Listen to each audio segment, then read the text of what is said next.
Chair বানানো হয় ফেলে দেওয়া পলিথিন দিয়ে? হ্যাঁ, যেসব পলিথিন কিংবা প্লাস্টিক আমাদের কোনো কাজেই আসে না বা পরিবেশের জন্য এক ভয়াবহ বিপদ, সেগুলোই কোনো কারখানার কোটি টাকার কাঁচামাল। পলিথিনকে চেয়ার বানানোর এই পুরো প্রসেসটা মূলত দুটি ধাপে ভাগ করা যায়।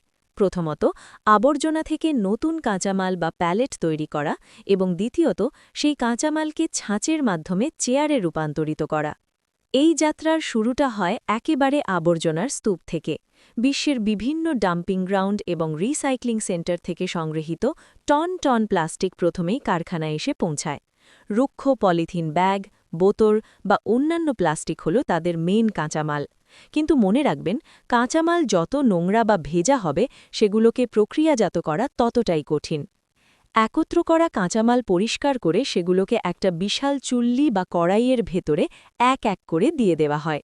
দীর্ঘ সময় ধরে নিয়মমাফিক অভিজ্ঞ লোকেদের হাতে সেই সব পলিথিন বা প্লাস্টিক ধীরে ধীরে গলে গিয়ে একটি ঘন আঠালো তরলে পরিণত হয়। এরপর গলিত এই মিশ্রণগুলো ভারী কোনো কিছুর সাহায্যে চ্যাপ্টা করা হয়। চ্যাপ্টা হয়ে শক্ত হয়ে গেলে বড় হাতুড়ির সাহায্যে এই প্লাস্টিকগুলোকে ছোট ছোট অংশে ভাগ করা হয়। আর এরকমটা করার একমাত্র কারণ হল যেন এই গলিত প্লাস্টিকগুলোকে আবারও একটি মেশিনে ঢুকিয়ে সেগুলোকে ভেঙে ছোট ছোট অংশে পরিণত করা যায়। এই মেশিনের মূল কাজ হল প্লাস্টিকের শক্ত অংশগুলোকে আবারও ভাঙা এবং সেগুলোকে পুনরায় ক্ষুদ্র দানায় রূপ দেওয়া।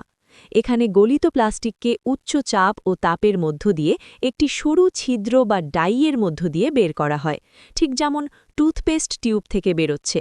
সরু ফিতের মতো এই প্লাস্টিক বেরোনোর সাথে সাথেই একটি ঘূর্ণায়মান কাটার বা চপার দিয়ে ছোট ছোট দানায় কাটা হয়।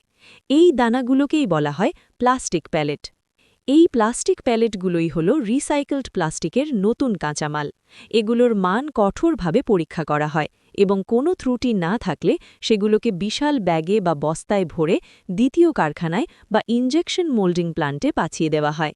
প্যাকেট করা পেলেটগুলো দ্বিতীয় কারখানায় এসে পৌঁছলে সেগুলোকে একটি শক্তিশালী যন্ত্রে প্রবেশ করানো হয়, আর এই যন্ত্রের নাম ইনজেকশন মোল্ডিং মেশিন।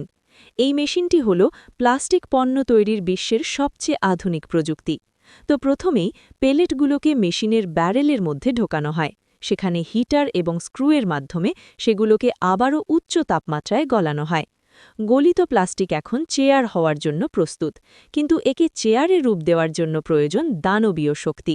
এখানে ব্যবহৃত ছাঁচ অত্যন্ত মজবুত ইস্পাত দিয়ে তৈরি, কারণ ছাঁচটিকে লক্ষ লক্ষ টন ইনজেকশন চাপের ধাক্কা সহ্য করতে হয়। এরপরই উচ্চ চাপে গলিত প্লাস্টিক দ্রুত গতিতে ছাঁচের ভিতর প্রবেশ করানো হয় বা ইনজেক্ট করা হয়। তরল প্লাস্টিক মুহূর্তের মধ্যেই ছাঁচের প্রতিটি কোণ, প্রতিটি নকশা পূরণ করে ফেলে।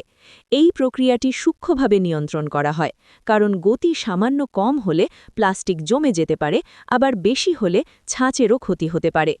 প্লাস্টিক ছাঁচ ভর্তি হওয়ার পর ছাঁচের ভেতরের কুলিং চ্যানেলে দ্রুত ঠান্ডা পানি প্রবাহিত করে প্লাস্টিককে দ্রুত ঠান্ডা ও শক্ত করে তোলা হয়, যাতে প্লাস্টিককে তার সঠিক আকার দেওয়া যায়।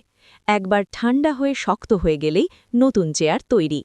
যখন চেয়ার ছাঁচ থেকে বেরিয়ে আসে, তখনই শুরু হয় ফাইনাল ফিনিশিং এবং মান নিয়ন্ত্রণের কাজ। এই পর্যায়ে দক্ষ কর্মীরা চেয়ারের পাগুলো সংযুক্ত করার কাজ করেন। সেই সাথে চেয়ারের সঙ্গে লেগে থাকা বাড়তি অংশগুলো কেটে ছেটে আলাদা করে ফেলেন। এর পাশাপাশি প্রতিটি চেয়ারের স্থায়িত্ব ও গুণমান পরীক্ষা করা হয়। আর এভাবেই বাণিজ্যিকভাবে বাজারজাতকরণের জন্য একটি চেয়ার পুরোপুরি তৈরি হয়ে যায়। এভাবেই আবর্জনার স্তূপ থেকে আসা সাধারণ পলিথিন ব্যাগ বা প্লাস্টিক বোতল কয়েক মিনিটের মধ্যে একটি ফ্যাক্টরির মধ্যে দিয়ে গিয়ে সম্পূর্ণ নতুন একটি ব্যবহারযোগ্য প্লাস্টিকের চেয়ারে রূপান্তরিত হয়।